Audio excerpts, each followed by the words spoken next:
Hello, तो जय हिंद मेरे प्यारे साथियों। तो चलिए आज हम क्या देखने जा रहे हैं। तो आज जो है ना चैप्टर नंबर 4 को देखेंगे। आज हम हिंदी का जो लाइन बाय लाइन एक्सप्लेनेशन यानी कि स्टोरी को हम करते हैं और प्लस जो संपूर्ण जो कथा होता है तो उसको करते हैं। तो हम चैप्टर नंबर यानी कि 4 को देख लिए थे, जो इसका हम यानी कि पार्ट नंबर 1 को कवर कर लिए थे। जो पार्ट नंबर कितना था बाबू? तो बोले सर पार्ट नंबर जो 1 था ना, तो इसको हम देख लिए थे। आज की क्लास में क्या देखेंगे? तो आज की सर क्लास में हम पार्ट नंबर यानी कि 2 को देखेंगे। पार्ट नंबर 2 को देखेंगे हम। जो हिंदी जो 4 पार्ट है ना, गोधली भाग जो 2 है उसका चौथा पार्ट क्या है? तो नाखून क्यों बढ़ते हैं, जिसके राइटर कौन है? तो हजारी प्रसाद द्विवेदी जी के द्वारा इस पार्ट को जो है लिखा गया है, रचा गया है। तो इंट्रोडक्शन तो हम देख लिए थे। अब कहाँ से देखना था उसको हम पार्ट 2 में अब यहाँ से कवर करेंगे। आपको सब हम समझा दिए थे ना, कवि परिचय। आपको कवि परिचय समझाते हैं, प्लस आपको हिंदी जो है ना संपूर्ण अर्थ कथा समझा देते हैं कि आपको कहीं से भी आपको क्वेश्चन अगर पूछे तो दिक्कत ना होवे। तो प्लीज़ आपसे एक रिक्वेस्ट है कि यदि हमारा channel the universe vision class पे यदि आप न्यू हैं तो प्लीज़ एक सब्सक्राइब जरूर करिए, क्योंकि आपका एक ही सब्सक्राइब हमें बहुत मोटिवेट करता है इस तरह से। तो हाँ, यहाँ से हम लोग का देखना रह गया था बाबू, ठीक।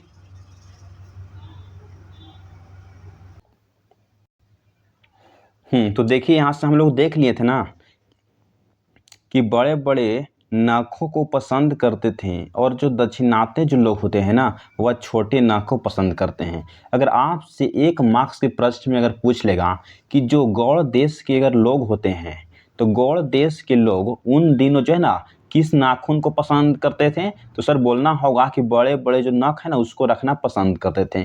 किस देश के लोग? तो गौड़ देश के लोग। और जो दक्षिणात्य जो लोग होते हैं ना वह कैसा नाखून को रखना पसंद करते थे? तो बोलेंगे कि सर छोटा जो नख है उसको रखना पसंद करते हैं। नख का मतलब है नाखून होता है। अपनी अपनी रुचि है। कभी कहते हैं कि यह तो अपनी अपनी रुचि है, जैसा अगर मन है वैसा रखते हैं। यहाँ तक तो हम लोग देख लिए थे। अब यहाँ से हम लोग जो है ना देखना स्टार्ट करते हैं। तो इसका जो संपूर्ण कथा आपको हिंदी में हम अर्थ बता रहे हैं। किसका है? तो गोधली जो भाग 2 है, क्लास 10th जो हिंदी। तेरी आपसे अगर एग्जाम में जाना है, एक अच्छा परफॉर्मेंस करना है, 400 आपको प्लस या 450 प्लस मार्क्स लाना है, तो आपको सभी सब्जेक्ट में आपको उतना ही ध्यान देना होगा जितना आप एक मैथ में ध्यान दे रहे हैं। मैथ सब्जेक्ट में समझते हैं ना कितना बच्चे बहुत मेहनत करते हैं, तो आपको हिंदी में और संस्कृत में और एसएसटी और साइंस में उसी तरीकाओं से आपको पढ़ के जाना होगा। तो चलिए हम टाइम को वेस्ट ना करते हैं, बस आपसे हम रिक्वेस्ट करते हैं कि यदि हमारा चैनल पर आपको क्लास सही ढंग से कराया जा रहा है तो प्लीज़ चैनल को सब्सक्राइब करिए। तो देखिए अब यहाँ से देखते हैं। देश की क्या है? देखिए, देश की भी और काल की भी है। यह तो अपनी अपनी रुचि है। सभी देश में तो अलग अलग से लोग रहते हैं, अलग अलग सी उसकी काल है, उसकी संस्कृति है, उसकी कल्चर है। यह तो बात बिल्कुल भी सही है सर। लेकिन समस्त अधोगामी वृत्तियों को और नीचे खींचने वाली वस्तुओं को भारतवर्ष में मनुष्योचित बनाया गया है। कवि बता रहे हैं यह जो सभी अपना देश और सभी अपना देश की संस्कृति है, कला है, कि अपना जिस तरीकाओं से उनका रुचि है नाखून रखने के लिए उस तरीकाओं से रखती है। इसलिए जो दक्षिणात्य लोग होते हैं तो अपना नाखून को अक्सर छोटा रखते हैं, और जो गौड़ देश के जो लोग होते हैं तो अपना नाखून को बड़ा रखते हैं। लेकिन समस्त अधोगामी जो वृत्तियां और नीचे खींचने वाली वस्तु को बोल रहे हैं कि भारतवर्ष जो है ना उसमें क्या है? तो मनुष्य उचित बनाया गया है, मनुष्य के जो चिंतित के बनाया गया है। यह बात चाहूं भी तो भूल नहीं सकता हूँ। कई बोल रहे हैं कि यह अगर बात चाहूं तो भूल नहीं सकता हूँ कि मानव शरीर का अध्ययन करने वाला प्राणी विज्ञानियों बोल रहे हैं कि जो मानव जो शरीर है ना, जो ह्यूमन बींग्स का जो बॉडी जो है ना उसका कौन स्टडी करता है? तो प्राण विज्ञान में स्टडी किया जाता है। इसको आपसे पूछा गया था कि जो सर ह्यूमन बींग जो मानव जो शरीर है तो उसका अध्ययन करने वाला कौन होता है? तो बोल रहे हैं कि प्राणी विज्ञान, ठीक, का निश्चित जो मत है, बोल रहे हैं कि जो शरीर का जो अध्ययन करने वाला जो प्राणी विज्ञान है ना उसका निश्चित क्या मत है? उसका क्या कहना है कि जो मानव चित्त की जो भांति जो है ना, मानव चित्त की भांति मानव शरीर में भी बहुत सी आभास है, जन सहजन वृत्तियां रह गई है, अब उसके में कुछ कमियां रह गई है। दीर्घ काल तक उनकी आवश्यकताएं रही है। किसका? तो मनुष्य का। अतएव शरीर में बोले कि और कुछ शरीर में अपने भीतर एक ऐसा गुण पैदा कर लिया है। बोल रहे हैं कि जो प्राणी विज्ञान है उनका कहना है कि जो मनुष्य जो है ना उसका दीर्घकाल तक उनकी एक आवश्यकताएं रह गई है अतः और शरीर ने अपने भीतर एक ऐसा गुण को पैदा कर लिया है कि जिसे पढ़ते हैं आगे से। देखिए यहाँ से कि जिसे वे वृत्तियाँ को अनायास ही और शरीर को अनजाने में भी अपने आप काम करती है। मनुष्य जो है ना एक ऐसा गुण को पैदा कर लिया है कि और क्या है तो और उनका जो वृत्ति जो उनका वृत्ति का मतलब क्या है तो उनका कार्य होता है। कोई अलग अलग तरह का कार्य होता है। जो कोई किसान है तो उसको खेती करना कार्य है। इसी तरह से हर एक वृत्ति होती है। कोई लेखक होता है तो किताब को राइटर करना होता है, लिखना होता है। ये सब अलग अलग यानी कि वृत्तियाँ ही होती है जो शरीर के जो अनजाने में भी अपने अपने काम को शरीर करते रहती है। नाखून का बढ़ना उसमें एक ऐसा केस बढ़ना शुरू है। बोल रहे हैं कि नाखून का बढ़ना उसमें एक ऐसा है, उसमें से एक है क्या है तो एक केस का बढ़ना। बाल देख रहे हैं ना हम लोग कटवाने जाते हैं प्लस तुरंत यानी कि 2-4 दिन 5 दिन में बढ़ ही जाता है। तो ये बोल रहे हैं कि नाखून तो बढ़ ही रहा है, उनमें से एक और है क्या है तो केस का बढ़ना। दूसरा क्या है तो दांत का दोबारा तीसरा है। इसमें आपको बोला गया है कि जो बाल को जो बढ़ना है वह कैमा स्थान पर रखा गया है। केस का जो बढ़ना है वह दूसरा स्थान पर रखा गया है। यहाँ से क्वेश्चन पूछता है बाबू, इसको आप नोट डाउन कर लीजिए। जहाँ भी अगर हम अंडरलाइन पॉइंट कर रहे हैं तो उसको आपको लिख लेना होगा। केस का बढ़ना कितना स्थान पर रखा गया है आपसे पूछ लेगा तो बोलना होगा सर दूसरा स्थान पर रखा गया है। यहाँ से एक ऑब्जेक्टिव बन गया है दांत का दोबारा। बोल रहा है कि दांत का दोबारा उठना ये जो कितना स्थान पर रखा गया है बाबू तो बोलेंगे सर ये जो तीसरा स्थान पर रखा गया है, तीसरा स्थान पर। इसको भी यहाँ से ऑब्जेक्टिव के रूप में पूछ सकता है। ठीक, फिर बोल रहा है कि पलकों का गिरना। पलकों का गिरना जो है ना वो चौथा स्थान पर रखा गया है। इसको भी आप यहाँ लिख लीजिए। कभी देखते हैं पलक झपकते ही कुछ काम अनजाने में हो जाती है। अरे पलक ने कोई कहता है कि पलक झपक गया काम हो गया। चोर जिस तरह से हम करता है समझ रहे हैं ना। हाँ तो ये कहा गया है कि जो पलकों का यानी कि गिरना या पलकों का झपकना इसको कितना स्थान पर रखा गया है तो बोलना है कि चौथा यानी कि 4th स्थान पर रखा गया है। सर बोलेंगे सर जो नाखून है ना तो नाखून का बढ़ना उनमें से एक स्थान पर रखा गया है। नाखून का बढ़ना एक स्थान पर रखा गया है, केस का बढ़ना दूसरा स्थान पर रखा गया है, दांत का दोबारा उठना तीसरा स्थान पर रखा गया है और पलकों का यानी कि गिरना है पलकों का झकना चौथा स्थान पर रखा गया है। इस अगर चारों पॉइंट को अगर आप नोट्स कॉपी में नोट्स कर लेते हैं तो आपको ऑब्जेक्टिव में एकदम 100 का 110% हम गारंटी देते हैं कि आपको कोई नहीं रोक सकता है ऑब्जेक्टिव में। और देखिए अब यहाँ से हम स्टार्ट करते हैं। और असल में सहजात वृत्तियाँ अनजान स्मृतियों को ही कहते हैं। अगर आपसे बोल देगा कि सर जो सहजात जो वृत्ति है वह किसे कहते हैं तो बोलना होगा कि जो अनजान स्मृति होती है तो उसी को हम क्या कहते हैं तो सहजात वृत्ति कहते हैं। ये भी इसको आप नोट पॉइंट कर लेना होगा कि जो सर सहजात जो वृत्ति होती है तो उसी को हम अनजान स्मृति कहते हैं। यहाँ तक हो गया। अब यहाँ से देखिए हमारी भाषा में इसके उदाहरण मिलते जुलते हैं। जो हमारी जो भाषा है ना उसमें इसके जो क्या है तो उदाहरण यानी कि एग्जाम्पल यानी कि मिलते जुलते हैं। अगर आदमी अपने शरीर की मन की और वाक की अनायास घाटने वाली। बोल रहा है कि जो अगर आदमी जो अपने सर यानी कि बॉडी की मन है तो उसका मन की वाक यानी कि वाक का मतलब कि बोलने वाला जो शक्ति होती है तो उसको हम वाक शक्ति बोलते हैं। तो अगर आदमी अपने शरीर की मन की और वाक अनायास घटने वाली देखिए यहाँ से बोल रहे हैं घटने वाली वृत्तियों के विषय में अगर विचार करे तो उसमें अपनी वास्तविक प्रवृत्ति पहचानने में बहुत यानी कि सहायता मिलती है। बोल रहे हैं कि अपना अगर विचार अपना वृत्ति के विषय में अगर विचार करे ना तो उससे अपने वास्तविक प्रवृत्ति अपना उसका आखिर हमको स्टूडेंट हैं आखिर हमको क्या करना है अपना कुछ लाइफ में कुछ तो आखिर करना ही होगा तो उसको काम को आपको ढूंढने में क्या होती है तो बहुत यानी कि सहायता मिलती है मनुष्य को अपना वृत्ति के विषय में। फिर यहाँ से देखना शुरू करते हैं। अब देखिए पर कौन सोचता है। बोल रहे हैं कि पर कौन ऐसा सोचता है। सोचना तो क्या उससे इतना भी पता नहीं चलता कि उसके भीतर नख बढ़ लेने की जो सहजात वृत्ति है वह उसके पशुत्व का परिणाम है। कवि बोलते हैं कि पर सोचता कौन है, पर सोचना कौन है। सोचना तो बोल रहे हैं कि सोचना तो एक उसे क्या है, इतना भी पता नहीं चलता है कि उसके भीतर, मनुष्य के भीतर जो नाखून जो बढ़ रहा है, तो नख बढ़ा लेने की जो सहजात वृत्ति दी गई है वह उसके जो पशुत्व का है क्या है, तो एक परिणाम है। मगर जिस भी अगर आदमी के अगर नाखून अगर बढ़े रहते हैं तो कोई कहता ना कि तुम पशुते हो, तुम जानवर हो, अभी तक नाखून नहीं काटे हो। वही कहेंगे कवि कि जो अगर नख जो बढ़ा लेने की जो सहजात जो वृत्ति है तो उसे क्या बोलते हैं, तो उससे जो ना पशुत्व का यानी कि परिणाम रखा गया है। ठीक, यहाँ तक हो गया। अब यहाँ से देखिए, उन्हें काटने की जो प्रवृत्ति वह उससे मनुष्य की क्या है, तो निशानी है।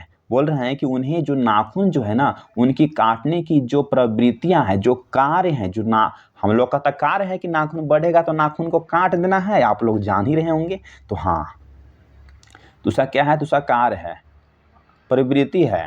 यहाँ से देखिए, वह उसकी मनुष्यता की निशानी है। नाखून को बढ़ना क्या है, तो एक मनुष्य को निशानी दर्शाते हैं कि यह मनुष्य ही है। और अर्थात पशुत्व को चिन्ह, बोले कि पशुत्व को चिन्ह बोले क्या है, तो चिन्ह उसके भीतर आ गए हैं। और जो पशुत्व जो है ना, पहले जो हम लोग क्या थे, तो हम लोग आदिवासी के अंतर्गत आते थे। जिस तरह से डेवलप करते हुए एवोल्यूशन आया, जिस तरह से विकसित हुआ, उस तरह से हम लोग अपना रूप रंग को ढंग को बदल लिए। उस तरह से जो नाखून को बढ़ना है क्या है, तो पशुत्व का यानी कि चिन्हानी दिया गया, चिन्ह है। अगर आपसे बोल देगा कि मनुष्य के जो अंदर नाखून को बढ़ना क्या है, तो एक पशुत्व को चिन्ह है, निशानी है, भीतर उसके अंदर रह गए हैं। ठीक, पर वह पशुत्व को छोड़ चुका है, परंतु जो आज के जो मनुष्य जो है ना, वो पशुत्व को क्या कर दिए हैं, तो उसको भूल गया है, छोड़ चुका है। पशु बनकर वह आगे नहीं बढ़ सकता है। कवि बोल रहे हैं कि जो मनुष्य जो है ना, वह पशु बनकर आगे नहीं बढ़ सकता है, उसे कोई और रास्ता खोजना चाहिए। कवि बोल रहे हैं क्या है, तो मनुष्य जो है ना, अपने नाखून को काट दिया है, तो वह पशु तो जो है ना, उसका अपमान कर दिया है और पशुत्व को आगे नहीं बढ़ा सकता है, उससे और जो है ना कोई रास्ता यानी कि खोजना चाहिए। अस्त्र बढ़ाने की प्रवृत्ति मनुष्य की विरोधनीय है। और बोल रहे हैं कि जो अस्त्र जो है ना, वह बढ़ाने की जो उसका प्रवृत्ति, जो उसका कार्य है क्या है, विरोधनीय है, उसको कोई बढ़ा नहीं सकता है। ठीक, ऐसा कवि के द्वारा कहा गया है। चलिए अब यहाँ से देखते हैं। देखिए, ये हमारी पशुत्वा, बोले कि ये हमारी पशुता क्या है, पशुता है। मेरा मन पूछता है, कवि बोलते हैं कि तो हमारी पशुता है, पर मेरा मन पूछता है कि किस ओर मनुष्य किस ओर बढ़ रहा है। कवि बोलते हैं कि जो मनुष्य जो है ना, वह किस ओर आगे बढ़ रहा है, पशुता की ओर या मनुष्यता की ओर। कवि बोल रहे हैं कि जो मनुष्य जो है ना, वो किस ओर आगे बढ़ता जा रहा है, मुझे ही समझ में नहीं आ रहा है कि पशुता की ओर बढ़ रहा है या मनुष्यता की ओर बढ़ रहा है, अस्त्र बढ़ाने की ओर या अस्त्र काटने की ओर। बोल रहे हैं कि जो अस्त्र जो है ना, अस्त्र का मतलब क्या है, तो पहले के युग में जब हम लोग आदिवासी थे ना, तो हम लोग का यानी कि शिकार करने के लिए क्या था, तो हम लोग के पास नख था। नख का मतलब क्या है, तो नाखून था, जिससे हम लोग उसे किसी भी मांस मछली को उसको काटते थे, उसको चीरते थे। जब हम लोग जंगल में जिया करते थे, गुफाओं में रहा करते थे। अब इतना एवोल्यूशन आ गया, इतना डेवलप हो गया कि हम लोग अपना अपना घर मकान में रहने लगे, तो अपना जो है ना, उसका जो अस्तित्व जो है वो खत्म हो गया। और जो अस्त्र जो बढ़ाने की जो प्रवृत्ति है वह भी खत्म हो गई। अब जो औजार आ गई, अब जो बड़ा बड़ा से अस्त्र शस्त्र लड़ने के लिए आ गए, तो हम लोग का नाखून खत्म हो गया। और अस्त्र बढ़ाने की ओर कवि बोलते हैं कि मनुष्य जो है ना, किस ओर बढ़ रहा है, पशुता की ओर बढ़ रहा है या मनुष्यता की ओर बढ़ रहा है। अस्त्र जो बढ़ाने की ओर बढ़ रहा है, या अस्त्र जो है वह काटने की ओर बढ़ रहा है। मैंने क्या बोल रहा है कि मेरी निर्बोध बालिका ने, कवि की छोटी एक लड़की थी, उसने पूछी, क्या बोली, तो मेरी जो निर्बोध बालिका ने, यहां से देखिए, मानो मनुष्य जाति से ही प्रश्न किया है। समझिए, जब लेखक जो थे तो उनका छोटा सा बिटिया अपने पिताजी से पूछते हैं, क्या पूछते हैं, कि मानो मनुष्य जाति से ही प्रश्न पूछ दिया है। जब अपने पापा से पूछे थे कि पापा नाखून क्यों बढ़ते हैं, तो कभी ऐसा बोल रहे हैं कि मनुष्य जो है ना, वह जाति से ही प्रश्न किया है। जानते हो नाखून क्यों बढ़ते हैं? यह हमारी पशुता के अवशेष है। अवशेष का मतलब सर क्या होता है? तो उसको हम इंग्लिश में एविडेंस बोलते हैं। एविडेंस का मतलब क्या है? तो एक हमें अस्पष्टकार है, कुछ हमें प्रारूप मिला गया है। तो ये बोल रहे हैं कि जानते हो नाखून क्यों बढ़ते हैं? यह हमारी क्या है? तो पशुता के एक एविडेंस है, एक अवशेष के रूप में है। मैं भी पूछता हूँ, बोल रहा है कि मैं भी पूछता हूँ, जानते हो ये अस्त्र शस्त्र क्यों बढ़ रहे हैं? कभी भी बोलते हैं कि मैं भी प्रश्न पूछता हूँ कि जानते हो यह जो अस्त्र जो शस्त्र जो है ना वह क्यों आजकल बढ़ रहे हैं? की निशानी क्या है? भारतीय भाषाओं में प्रायः ही अंग्रेजों ने इंडिपेंडेंस शब्द का यानी कि समर्थन किया है। इंडिपेंडेंस का मतलब सर क्या होता है? तो बोल देंगे कि स्वतंत्र होता है। तो भारतीय भाषाओं में प्रायः ही अंग्रेजी इंडिपेंडेंस जो शब्द है ना उसका यानी कि समर्थन शब्द नहीं व्यक्त होता। 15 अगस्त को जब अंग्रेजी भाषा के पत्र इंडिपेंडेंस की भाषा घोषणा कर रहे थे तो देश की भाषा के पत्र क्या था? तो संविधानता दिवस की चर्चा कर रहे हैं। अब यहां से देखिए क्या था? तो संविधानता जो दिवस उसकी चर्चा कर रहे हैं। इंडिपेंडेंस का जो मतलब होता है सर, अर्थ क्या होता है? तो इंडिपेंडेंस का अर्थ होता है कि अधिनियमता। क्या था? तो अधिनियमता या किसी भी अधीनता का अभाव। पर स्वाधीनता शब्द का अर्थ है ना कि अपने ही अधीन रहना। इसका मतलब कभी कहना चाहते हैं कि जब हम लोग का नाखून जो समाज में जिस तरीकाओं से बनाया गया है कि नाखून को काट लेना है, इसलिए बोल रहे हैं कवि कि जो 15 अगस्त को जब अंग्रेजी भाषा के जो पत्र आया था इंडिपेंडेंस की घोषणा कर रहे थे तो देश की भाषा में जो पत्र में क्या था? तो जो स्वाधीनता दिवस की चर्चा कर रहे थे। इंडिपेंडेंस का जो अर्थ होता है क्या? तो अधीनता होता है या किसी भी अधीनता का अभाव पर स्वाधीनता जो शब्द है तो उसका अर्थ क्या होता है? तो अपने ही अधीन काम करना। कुछ भी काम कोई करता है ना तो अपने ही अधीन करता है, अपने मन से अपने विचार से करता है, कोई से पूछता ही नहीं। तो उसे क्या होता है? तो उसे स्वाधीनता कही जाती है। स्वाधीनता का मतलब क्या होता है? तो अपने ही अधीन। अब यहाँ से देखना शुरू करते हैं। तो प्लीज यदि आप हमारे चैनल पर न्यू हैं तो प्लीज आपसे रिक्वेस्ट है कि चैनल को सब्सक्राइब कर लीजिए, क्योंकि जितना भी क्लास अभी है अभी चौथा चल रहा है। आपको गद्य खंड से 12 चैप्टर को लाएंगे या जो पद्य खंड से 12 चैप्टर को भी लाएंगे। और फिर इसके बाद हम जो क्लास को लाएंगे ना तो आपको जितना अगर जो चैप्टर 1 से जो कवि जो रिलेटेड उनका जन्म कब हुआ निधन कब हुआ वो स्पेशल क्लास लाएंगे। इसके बाद हम जो सब्जेक्टिव होती है तो सब क्लास लाएंगे और ऑब्जेक्टिव का आपको इतना हम पढ़ा देंगे कि यहाँ से आपको 450 से प्लस मार्क्स ला सकते हैं। देखिए अब यहाँ से देखना स्टार्ट करते हैं। देखिए अंग्रेजों बोला है कि अंग्रेजों में कहना हो तो सेल्फ क्या है? तो सेल्फ इंडिपेंडेंस बोला है कि सेल्फ इंडिपेंडेंस कह सकते थे। बोला है कि जो अंग्रेजियों में कहना हो तो सेल्फ इंडिपेंडेंस कह सकते हैं। मैं कभी कभी सोचता हूँ कि इतने दिनों तक अंग्रेजी की अनुवर्तिता करने के बाद भी भारतवर्ष इंडिपेंडेंस को अधीनता क्यों नहीं कह सका। इसका मतलब बोल रहे हैं कवि कि जो इतने दिन तक जो अंग्रेज जो भारत में रहा तो अनुवर्तिता करने के बाद भी जो भारत जो वर्ष जो है ना वह इंडिपेंडेंट जो शब्द उसको अधीनता क्यों नहीं कह सका। उसको अधीनता का मतलब है कि अपने ही नजदीक उसको क्यों नहीं कह सका। ठीक, अब यहां से देखिए उसने अपनी आज़ादी के समय बोला है कि उसने अपनी आज़ादी के जितने भी नामकरण किए स्वतंत्रता स्वराज। स्वतंत्रता का मतलब क्या है? कि जहाँ एक ऐसा देश का निर्माण हो जिसमें बोलने का अधिकार हो, जिसमें सोचने का अधिकार हो, जिसमें मौलिक अधिकार हो और जिसमें किसी भी संख्या पर बात को अगर कुछ चर्चा हो रहा है तो सभी के मत से यानी कि सभी के मत से वोट को कैलकुलेट किया जाए तो ये सब जो अधिकार कहाँ होती है तो वह स्वतंत्रता कहलाती है।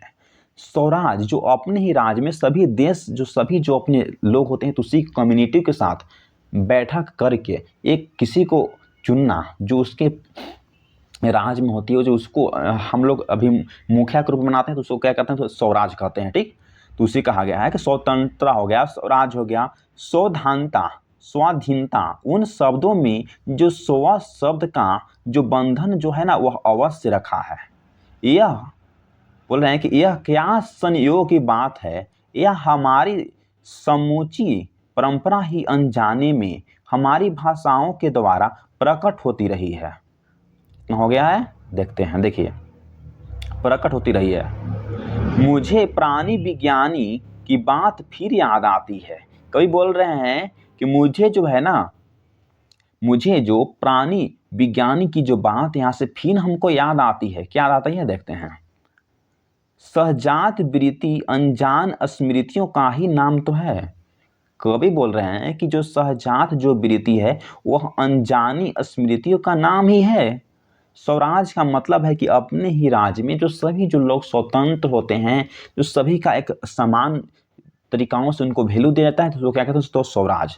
तो स्वराज होने के बाद स्वभावता, बोले क्या है, तो स्वभाव, हाँ, स्वभावता कि हमारे नेता और विचारशील नागरिकों सोचने लगे हैं।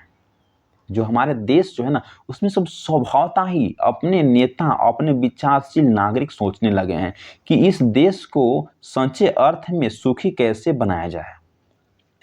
जो हमारे देश जब आज़ाद हुए थे, तो जो स्वभावताएं, जो हमारे नेता लोग थे और जो विचारशीलक, जो एक अच्छा नागरिक थे, तो वह सोचने लगे थे कि जो हमारा जो भारत देश है, तो इस देश को सच्चे अर्थ में सुखी कैसे बनाया जाए। और हमारे देश के लोग पहली बार यह सब सोचने लगे। जो हमारे देश के जो लोग नागरिक थे ना, तो पहली बार यह जो सब यानी कि सोचने लगे हो, ऐसी बात नहीं है कि बोल रहे हैं कि ऐसी बात नहीं है कि पहली बार सब सोच रहे हैं। अब यहाँ से देखिए, स्पीड को हम बढ़ाते हैं। हमारा इतिहास बहुत पुराना है। कवि बोलते हैं कि जो हमारा जो हिस्टोरिकल जो पैलेस है, या हमें क्या इतिहास जो है ना बहुत पुराना है। हमारे शास्त्रों में, हमारे जो शास्त्रों में इस समस्याओं को नाना भाव और नाना पहलुओं से विचार गया है। हम कोई क्या है, तो हम कोई नैसिक हुए नहीं हैं। बोले कि हम कोई जो नैसिक हुए नहीं है। नैसिक हुए का मतलब है कि हम कोई अनजान व्यक्ति नहीं हैं जो रातों रात अनजान जंगलों में पहुंचकर क्या है, आरक्षित छोड़ दिए हो गए हो। बोल रहे हैं कि हम कोई नैसिक हुए नहीं है कि जो रातों रात अनजान जंगल में पहुंचाकर आरक्षित छोड़ दिए गए हो। हमारी परंपरा, महिमाएं, क्या है, उत्तराधिकार विपुल और संस्कार उज्जवल हैं। हमारे अनजाने में भी ये बातें एक खास दिशा में सोचने की प्रेरणा देती है कि यह जरूर है कि परिस्थितियां बदल गई है। कई बोलते हैं कि जो परिस्थितियां जो है ना बलाई बदल गई है। हम लोग क्या है, तो हम लोग जो है नैसिक हुए नहीं है कि जो रात जंगल में कोई जाके हमको छोड़ दिया है, ऐसा कवि कह रहे हैं।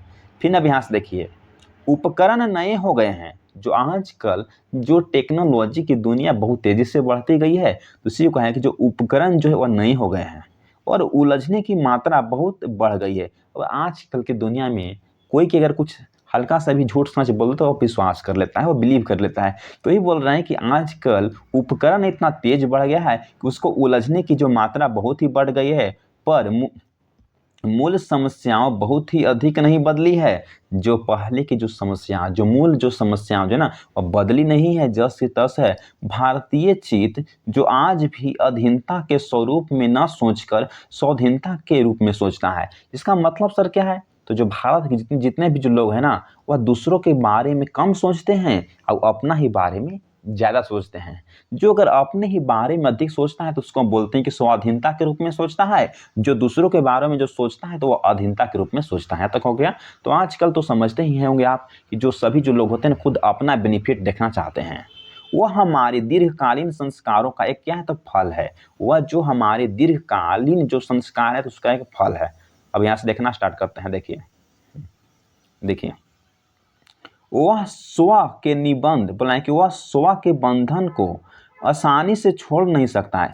जो मानव जो है ना, तो वह स्वयं को जो बंधन है तो उसको आसानी से छोड़ नहीं सकता है। अपने आप पर अपने आप के द्वारा लगाया हुआ बंधन हमारी संस्कृति की बड़ी भारी विशेषता है। मैं ऐसा तो नहीं मानता हूँ, बोले कवि कि मैं ऐसा तो नहीं मानता हूँ कि जो कुछ हमारा पुराना है, जो कुछ हमारा विशेष है, उससे हम चिपटे ही रहें, उससे हम लिपटे ही रहें। कवि बोल रहे हैं कि मैं तो ऐसा नहीं सोचता हूँ, मैं तो ऐसा नहीं मानता हूँ कि जो कुछ हमारा पुराना चीज़ है, जो हमारे पुराना घर में जो रखा गया है, कैसे यानी कि पुराना इस सामान रखा गया है कि बाबा के दादी बाबा के युग के सामान है, उसको हम बढ़िया से रखते हैं, इसको हम बढ़िया से रखते हैं ना। तो इसे कहें कि जो पुराना सामान है, तो जो कुछ विशेष जो सामान है, तो उसको हम उससे लिपटे नहीं रहें, उससे हम चिपटे नहीं रहें। पुराने का जो मोह जो है ना, पुराने क्या है तो मोह, सब जो है ना समय वांछनीय ही नहीं होती है, सब समय बराबर नहीं होती है बाबू। जो पुराने जो समय जो है ना, पुराने समय का जो मोह जो है ना, वह सब समय वांछनीय नहीं होता है, ठीक, सब समय बराबर नहीं होता है। मेरे बच्चे को गोद में दबाए रहने वाली बंदरिया मनुष्य का आदर्श नहीं बन सकती है।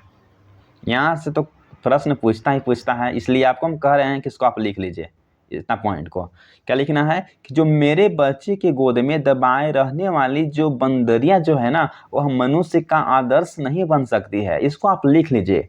बोल रहे हैं कि जो मेरे जो बच्चे के गोद में दबाए जो रहने वाली जो बंदरिया जो है ना, वह मनुष्य के क्या तो आदर्श बन सकती है। तो बोलना अक्सर नहीं बन सकते, नो बोलना होगा आपको। एग्जाम यहाँ से 1 मार्क्स जो है ना पक्का पूछेगा, 110% हम यहाँ से आपको गारंटी लेते हैं, ठीक। चलिए, ऐसा ही तो आपको कहीं से प्रश्न बन जाती है। चलिए देखते हैं। परंतु मैं ऐसा भी नहीं सोच सकता हूं कि हम नई अनुसाधीनता के नशों में चूर होकर अपना क्या है तो सर्वस्व खो दें। बोल रहे हैं कवि कि परंतु मैं ऐसा भी नहीं सोच सकता हूं कि हम नई अनुसाधीनता के नशे में चूर होकर अपने जो सर्वस्व जो है ना, अपने पुराने चीज जो है उसको खो दें। कालिदास ने कहा था कि सब पुराने अच्छे नहीं होते हैं। ऐसे बोल देगा, आपसे प्रश्न पूछ देगा, किसने कहा था कि सब पुराने अच्छे नहीं होते हैं? कालिदास के द्वारा कहा गया, इसको भी लिख लीजिए। सब नए खराब नहीं होते हैं। इतना जो पॉइंट जो है ना, इस पॉइंट को आप यहाँ से लिख लीजिए। किसने कहा था कि जो सब पुराने अच्छे नहीं होते हैं और जो नए जो है ना वो खराब ही नहीं होते हैं। इसका मतलब क्या है कि आजकल जो टेक्नोलॉजी इतना बहुत हाई स्पीड से जो आ रही है, जो 6G हो गया, पहले जो हम लोग यूज करते थे तो 2G था, फिर इसके बाद क्या आया तो मोबाइल में 3G आया, इसके बाद क्या आया तो 4G आया, इसके बाद क्या आया तो सर 5G आया, इसके बाद अब क्या आने वाला है तो 5.5G 5 जो है ना 5G अब आने वाला है। समझिए टेक्नोलॉजी कितना स्पीड से भाग रहा है। इसे कहा गया है कि जो सब पुराने चीज अच्छे भी नहीं होते हैं और जो नया जो चीज आ रहा है ना टेक्नोलॉजी खराब भी नहीं होती है। इसे किसने कहा है तो कालिदास ने कहा है। अब यहाँ से हम लोग देखना स्टार्ट करते हैं। देखिए, लोग दोनों की जांच कर लेते हैं। बोले कि जो लोग हैं ना दोनों की जांच कर लेते हैं, जो हितकर होता है उससे ग्रहण करते हैं और जो मूढ़ जो है क्या है, जो हितकर जो होता है उसको लोग ग्रहण करते हैं और जो मूढ़ लोग दूसरों के इशारे पर भटकते रहते हैं। सो हमें परीक्षा करके हितकर बात सोच लेनी होगी, और अगर हमारे पूर्व संचित भंडार में वह हितकर वस्तु निकल आवे तो इससे बढ़कर और क्या ही सकता है।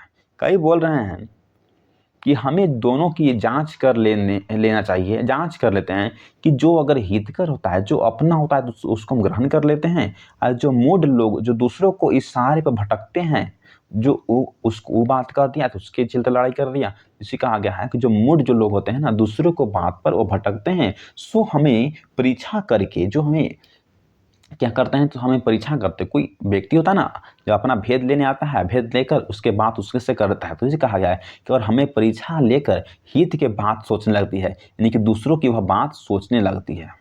और अगर ऐसा पूर्ण संचित भंडार वह हितकर वस्तु को निकल आवे तो इससे बढ़कर और ही क्या हो सकता है। कवि ऐसा कह रहे हैं।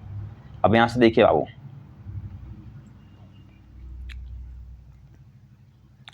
हाँ, जातियाँ बोल रहे हैं कि जातियाँ इस देश में अनेक आई है। कवि बोल रहे हैं कि जो हमारे जो भारत देश है, तो इस देश में जो जाति जो है ना बहुत से अनेक आई है। लड़ती झगड़ती भी है, फिर प्रेम पूर्वक बस भी गई है। बोल रहे हैं कि लड़ती झगड़ती तो है ही, फिर भी प्रेम पूर्वक से बस भी गई है। सभ्यता की नाना सीढ़ियों पर खड़ी और नाना बोल रहे हैं कि जो सभ्यता की नाना सीढ़ियों पर खड़ी और नाना और मुख करके चलने वाली इन जातियों के लिए एक सामान्य धर्म की खोज निकलना कोई सहजात बात नहीं है, कोई आसान बात नहीं है। भारतवर्ष के ऋषियों ने अनेक प्रकार से इस समस्या को सुलझाने की कोशिश किए थे। जो भारत के जो ऋषि मुनि थे ना, तो इसको समझाने की बहुत कोशिश किए थे, पर एक बात उन्होंने लक्ष्य की थी, निर्धारित किए थे कि जो समस्त जो वर्णों और जो समस्त जातियों का एक सामान्य आदर्श भी है, वह है अपने ही बंधनों से क्या है, तो वह अपने ही बंधनों से अपने को बांधना। खुद बोलते हैं कि जो समस्त जो वर्णों और जो समस्त जातियों का एक सामान्य जो आदर्श भी है, वह क्या है, तो वह अपने ही बंधनों से अपने ही को बांधता है। मनुष्य पशु से किस बात से भिन्न है? ऋषि मुनि बोल रहे हैं कि जो मनुष्य जो है ना, वह पशु से किस बात से भिन्न है? क्या बात है कि पशु से अलग है? आहार, तो निंद्रा आदि पशु सुलभ स्वभाव उसके ठीक वैसे ही हैं जैसे अन्य प्राणियों के हैं, लेकिन फिर भी वह पशु से भिन्न है। कवि बोल रहे हैं कि जो मनुष्य जो है ना, पशु से किस बात से वह अलग है? आहार तो भी खाता है, निंद्रा तो भी है आदि। पशु तो सुलभ है, स्वभाव उसके ही वैसे ही व्यवहार है जैसे अन्य प्राणी हैं, लेकिन वह फिर भी जो है वह पशु से वह अलग है, पशु से भिन्न है। उसमें सेम क्या है? उसमें सेम है, उसमें जो है ना वह सेम दूसरे के सुख दुख के प्रति संवेदना है, श्रद्धा है, तत्व है, त्याग है। जो बोल रहे हैं कि जो पक्षी होती है या मनुष्य जो होती है, तो उसमें क्या होती है, तो दूसरों के दुख के प्रति उसको संवेदना है, दूसरों के भावनाओं को समझता है, श्रद्धा उसके अंदर है, उसके अंदर तप है, उसके अंदर त्याग है। वह मनुष्य के स्वयं क्या है, तो उद्भावित जो है ना वह बंधन है इसका मनुष्य का। ठीक, अब यहाँ से देखिए, इसलिए मनुष्य झगड़े टंटे को अपना आदर्श नहीं मानता। इसलिए जो मनुष्य जो है ना, वह झगड़े टंटे को अपना आदर्श नहीं मानता। गुस्से में आकर चढ़ दौड़ने वाली अविवेकी को बुरा समझता है, और बोला है कि और वचन मन से शरीर किए गए हैं। बोले कि और जो वचन जो है ना, वो मन से शरीर किए गए हैं। देखिए यहाँ से बोल रहे हैं कि असत्याचरण को गलत आचरण मानता है। जो असत्य जो चरण जो होता है ना, उसको गलत आचरण मानता है। यह किसी भी जाति या वर्ण या समुदाय का धर्म नहीं है, यह मनुष्य मात्र का धर्म है। किसका धर्म है? तो यह मनुष्य जो मात्र है, तो उसी का धर्म है। महाभारत में इसीलिए निर्वैर भाव, सत्य और अक्रोध को सब वर्णों का सामान्य धर्म कहा गया है। अब यहाँ से देखना आप स्टार्ट करते हैं। तो यहाँ से देखेंगे तो जो हमारा जो लेक्चर जो है ना बहुत लॉन्ग हो जाएगा, तो बस यहाँ से हम जो ना नेक्स्ट क्लास में करेंगे। यहाँ से कहाँ करेंगे वो? तो यहाँ से जो ना हम नेक्स्ट क्लास में यहाँ से करेंगे। यहाँ से हम लोग नेक्स्ट क्लास में करेंगे। तो चलिए, क्लास जो है ना, क्लास नंबर कितना था? तो ये क्लास नंबर हम यानी कि 2, यानी कि जो पार्ट नंबर 2 था, इसको हम आज कंप्लीट कर दिए हैं। पार्ट नंबर 3 जो है ना, तो पार्ट नंबर हम यहाँ से 3 से अब स्टार्ट करना है, यहाँ से हम स्टार्ट करेंगे। ठीक, तो बस आपसे एक छोटा सा रिक्वेस्ट है कि यदि हमारा channel the universe vision class पर आप न्यू है, तो प्लीज़ हमारे चैनल को सब्सक्राइब करिए। ज़्यादा नहीं है, हल्का सा पॉइंट है, इसको भी हम लोग नेक्स्ट क्लास में ख़त्म कर लेंगे। तो आपका एक छोटा सा सब्सक्राइबर करना हमारे तो बनता ही है, क्योंकि आप जब तक सब्सक्राइब नहीं करेंगे तब तक हम कुछ नोटिफिकेशन डालेंगे तो आपके थ्रू पहुंच नहीं पाएगा। तो प्लीज़ यदि आपका क्लास हमारा बेस्ट लग रहा है तो आप सब्सक्राइब कर दीजिए। इसका जो PDF जो है ना, हम आपको दे देंगे, जो आप भी खुद से इसको पढ़ सकते हैं। तो टेलीग्राम के चैनल पर डाल देंगे, जो जाइए डिस्क्रिप्शन में टेलीग्राम को लिंक दिया गया। तो thanks for watching this video. जय हिंद, जय भारत।